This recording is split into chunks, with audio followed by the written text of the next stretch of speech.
This video is sponsored by Skillshare. Farms, what are they good for? Us millennials just don't know. We get our food from Tesco. Thankfully, a kind German man called Uwe taught me all about it via the medium of board games. And now that I know about farming, I can show you. This is a farm. In it, you can grow food, but very slow, and not any of the good ones. This, for example, is pak choi, which is kind of like cabbage, but somehow even blander. Now I know what you're thinking. Can I grow a pizza in here? What about a burrito? Not a chance. First you need something called seeds to grow things in farms. And after Googling pizza seeds, all I got was results for Common King. Moving swiftly on, Uwe Rosenberg designed a lot of games, but he's perhaps mostly known for his farming simulators: Agricola, The Bad One, Ora et Labora, A Farm for Odin, and now Hallertau, which is where you farm, but in Hallertau. I haven't always loved these games, but after a while they tend to grow on me. Long ago I covered A Feast for Odin on our channel, and if you watch that video now, you will be able to tell that hair has never been my forte, but also that I wasn't exactly enamored with that game. Well, cut to 2021 and A Feast for Odin is just about one of my favorite games. And now there's Hallertau. And I mean, just look at it.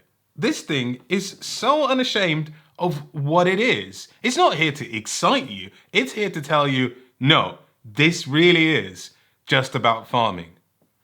Expert level. And you know what? I'm down with that. I like a game that knows what it is and embraces it, and in so many ways, Hallertau is preposterous. For example, there are 13 different resources, which is a number I'd normally use as a hyperbolic joke. But I'm not being hyperbolic, I'm just being regular. Bolic. Hallertau does not speak in gentle brushes. Not only are there 13 of them, but most follow completely different rules in how they interact with the game's systems. The objective of Hallertau is to score the most points, and the majority of points in this game comes from bulldozing this community hall to a better location. I can show you because I've prepared a second one so that I don't have to destroy the set. So you just go, look, nice scenery! But to do that, first, you will need to move these other buildings further along this track so this one catches up. Problem, each of them has a resource cost to be moved, which you'll have to pay at the end of the round. Furthermore, to even inch the community center one step, you have to move all 5 buildings. If that wasn't bad enough, these badges are not going to move their butts unless you pay the requisite resources a number of times equal to the round that we are in. So if I want to move the cooling house on round 1, I can pay 1 meat or milk. If I want to move it on round 5, and consider that I'm only moving this one building, one measly space, I have to pay 5 meat or milk. That's at least twice as much. Wait, you didn't think this was a game about chill farming, right? You didn't think, oh, I'll get some sheep and sow some flax and then lay flat in a field of barley as I watch the sunset. Because I did, and then this game was mean to me. Hallertau puts the pressure on you to farm, and to farm hard. Each resource is an efficiency puzzle, but you don't have time to solve it. You have to make concessions. You have to sacrifice that efficiency because moving the community house early is A, significantly cheaper, and B, gives you more workers to do more things later, as evidenced by the number in this little window. To build your engine, you have to dismantle your own engine.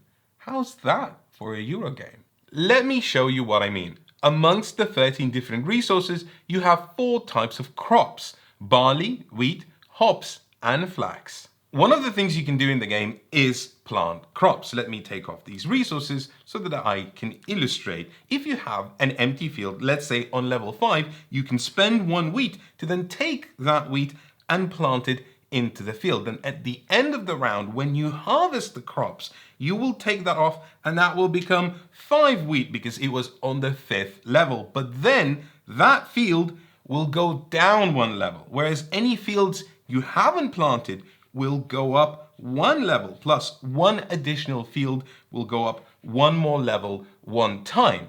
So then to get things, you have to plant them and then you'll have more of them. But when you plant them, you will then have less of them.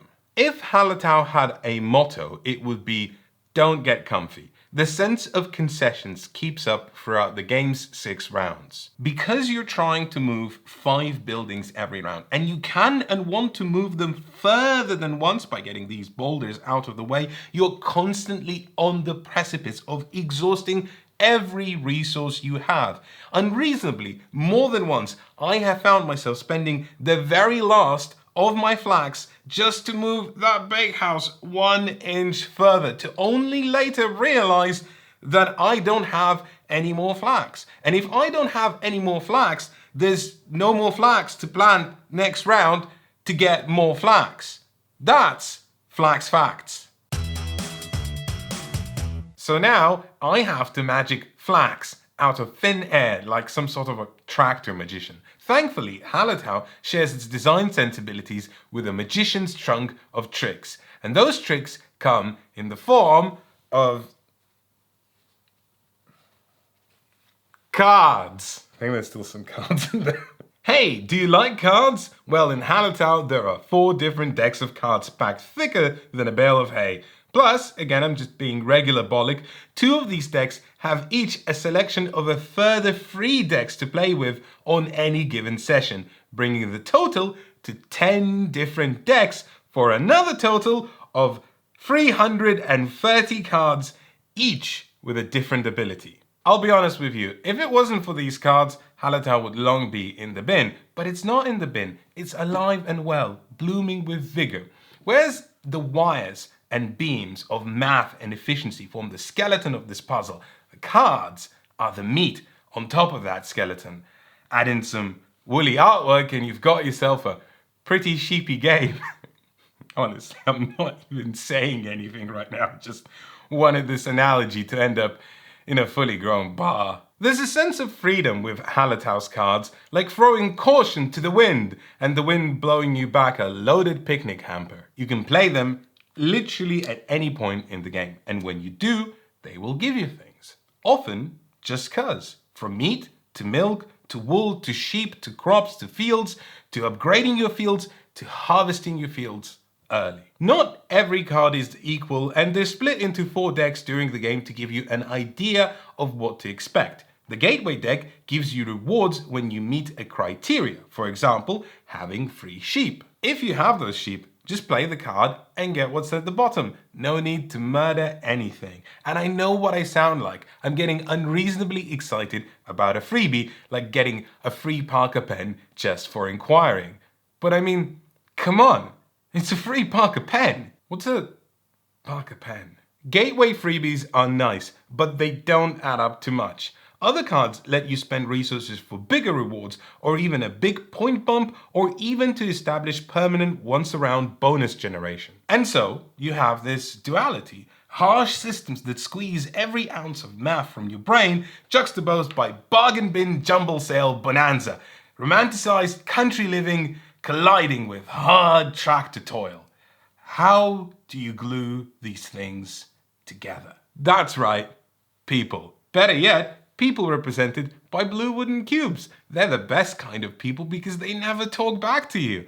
Apart from Graham over there, he likes to talk about NFTs. I just think that once we move to a proof of stake model, a lot of the environmental concerns people have about NFTs will disappear, and if only they could just understand the benefits of decentralized...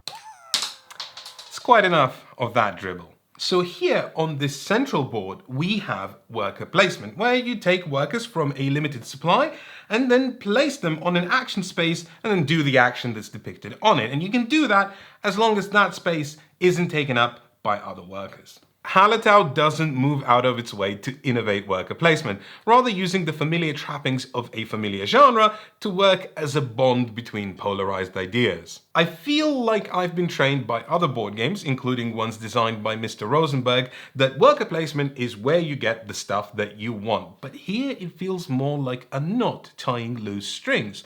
Both the resource multiplication via crops and the strategies emerging from cards feel like they need something to tie them together. One final stitch, and this is where you thread the needle. What if you did exhaust a crop and need to magic it out of thin air? Well, there's a space for getting any kind of crops you like. You don't get a lot, certainly nowhere near as much as engaging in the crop rotation minigame, but in a pinch, it'll do. Other strategies are a touch more connected with the worker placement board. Like, hey, for example, maybe you have a lot of sheep. In one of the most ridiculous and obtuse moments of simulation, Uwe Rosenberg decided that what this game really needs, that final lick of paint on its systems, is a sheep aging mechanism. So in this game, your sheep die if you get them in the earlier rounds. If you got a Shep on round 1, it'll be placed on this slot, and at the start of round 4, it will just up and die. But if you visit one of the worker placement actions that somehow magically give the sheep extra age, you'll prolong its death. Where it gets a little bit more absurd is that if you prolong its life past round 6, then you don't need to worry about it anymore. Because, like, after it's left the scope of the play session, it's fine. What happens to it? Does it, like, outlive you or something? Do I die after round 6?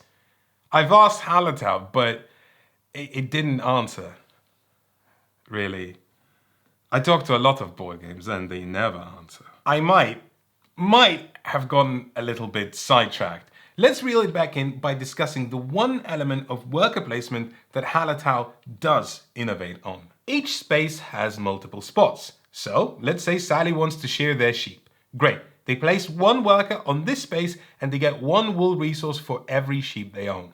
Gertrude, however, also wants to shear her sheep, but Sally already took that space. No worries, there's 2 extra spaces on the wool shearing space where Gertrude can place her workers, but each of them costs 1 more worker than the one before it. Nifty, but what I think is really ingenious about the system is how these workers get removed. At the end of each round, the top line of each action space gets cleared off. This might seem symmetrical at first. It isn't, because the board responds organically to what is in demand and makes those spaces more prohibitive than others. It's a simple rule, but it connects the players, their strategies, and the system into a network. Hallertau, setting-wise, is about a place, Hallertau, and what better way to make Hallertau come alive than to give it character? Hallertau is a region famous for beer production. That's where you grow hops and barley. Although if I'm honest, that aspect of the game always felt cheesy. Did you know that they like beer in Germany? Well, I never.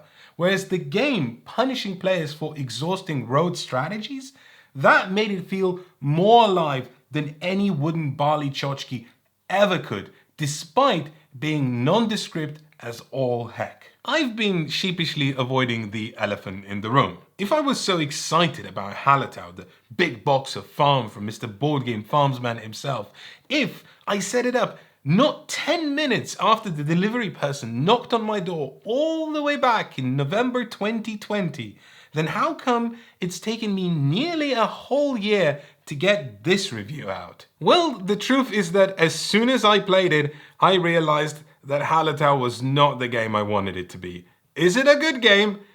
Sure. Is it anywhere near as good as Mr. Rosenberg's best?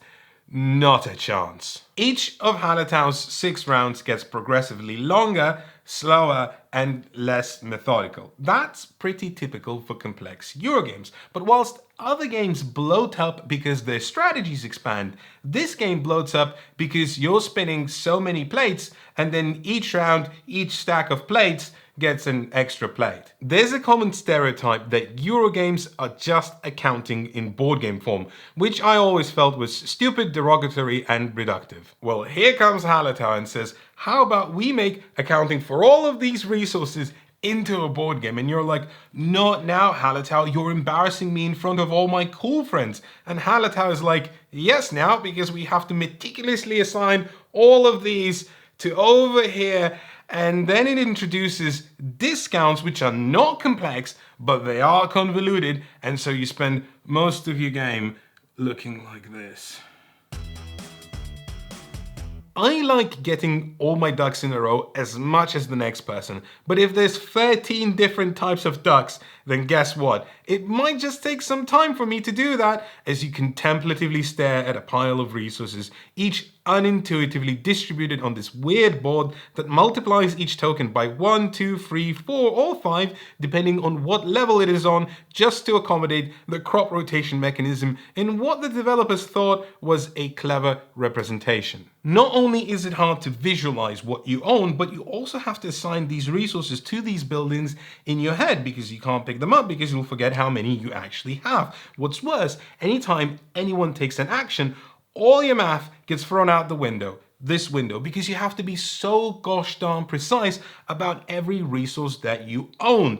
The strategy gets replaced with this weird syncopated rhythm of recalculate, recalibrate, recalculate, recalibrate, but quietly in your head because everyone else is in their mind palace and it would be rude to interrupt them, but you would be also wasting your time as well. Hallertau's duality once again rears its head, but this time it isn't quite as pretty. Remember the cards? The 330 different cards with different abilities? I know I'm not being original here. Every critic before me already mentioned this. And you know why everyone keeps saying that these cards are just unbearably random? Because it's true. It's not that they're not balanced. Individually, they feel more than fair. But together, as a whole, I mean, how do you even balance 330 different cards to play with each other? I suppose you could put them into booster packs and assign different rarity. Or alternatively, just maybe not balance them at all. I get that balance isn't Hallertau's point. It's that bright, joyous moment of playing the card that gives you the thing that lets you play another card, that then changes into another card, and then finally you have the thing that you need to play the card that you've been waiting that will let you get the thing that will let you play another card. But nothing undermines that moment more than another player at the table drawing dud after dud after another discordant dud. Hallertau is undeniably a strategic game that takes time, experience, and perseverance to master. That much is not in contention. But whether you'll have a good game of Hallertau or a bad game of Hallertau is as sure as throwing a deck of cards in the air and seeing if they land the right way or not. It took me one game of Hallertau to be disappointed by it and never want to play it with another human being again. I mean, why would I? The arc of each game is just seeing how far you can push this community center and then can you get it to the end? Oh, I got it to the end. Great. Once you do that, there's nothing else for you to find in this game apart from, once again, chaining these cards into sensible, but most often not very sensible combinations. And I've also mentioned loving A Feast for Odin, which is in no uncertain terms a better game. So why wouldn't I just play that over Hallertau any given day? Surprise! It's a turnaround, where I find myself turned around like a houseplant to face the bright German sun, fed and watered for a year to grow into a person that learned to stop worrying and just enjoy the mess. The one saving grace that stops Hallertau from ending up in the forgotten mediocrity discount bin is the solo mode. Boy, does this game have a cool solo mode. So many new mechanisms, so many cool systems. Let me tell you all about them. And we're done. Nothing will excite me more about a solo game that doesn't have any extra rules. It's just score attack. Okay, there's a little adjustment to how many workers get removed from the board each round, but that adjustment is already present in 2 and 3 player games, so I feel confident in giving it the no new rules stamp. It was exactly the knowledge that I don't immediately gel with Uwe's big box games that made me give it another chance, and I'm glad that Elaine had no interest to return to it, because then I got to play it the way I think it was always intended to be played. The cards made a lot more sense now. Rather than being all over the place, in an environment where you haven't got anything to compare them to, they suddenly felt just fun. Sometimes you got a good deal, sometimes you got a bad one, and that was fine. That was just your game. And I felt perfectly okay with sitting and accounting for multitudes of grain, meat, and dairy as long as I was doing it on my own. The silence felt natural, cozy even. You know, I think I'm even starting to get a whiff of that countryside air coming through the window. On second thought, I think maybe a sewage pipe broke. Last week, I did a video on Railroad Ink, a tiny simple game about drawing routes, and I almost jokingly melded these two videos together. Railroad Ink versus Hallertau. Which one is best? The joke being that they are the exact polar opposites in scope, setting, artwork, size, and length. But the one thing they do have in common is how they approach solo gameplay. With each move, you make your own bet and create your own complications, rather than playing against some weird AI card system that's meant to feel like a human making decisions, but never quite does. Here, you are your own perfect opponent. That doesn't make for a strong recommendation for Hallertau, especially since A Feast for Odin is still undeniably a better game, even if both are restricted to their solo modes. But Hallertau isn't as expansive or voluptuous. It's also quick to set up if you have a third-party storage solution, and the rules are simple enough for such a complicated game that I don't think I'll ever need to read that rulebook again in my life, no matter how much time I spend between plays. It's not a slam dunk winner, but it's got some charm, and it's got some pluck, and I think I'll keep on playing it. Stick around past the sponsor spot, there'll be a cool announcement about a cool live charity stream with a cool board gaming podcast. This video is sponsored by Skillshare, the online learning community with thousands of inspiring classes. Skillshare has classes on almost any subject imaginable, from learning how to make videos to teaching yourself everything you need to know how to design a board game. And whilst I haven't found a comprehensive guide on managing a crop rotation system, it can teach you everything you need to know about brightening up your life with lots of foliage. Plants at Home, Uplift Your Spirit and Your Space by Christopher Griffin is a class with the sort of energy I need in my life right now. I think over the last couple of years we've all learned that we need to value our living space a little more, and who better to teach it than the person who has over 160 houseplants in their apartment. And when you finish growing your houseplant, it can become a tasty and nutritious treat.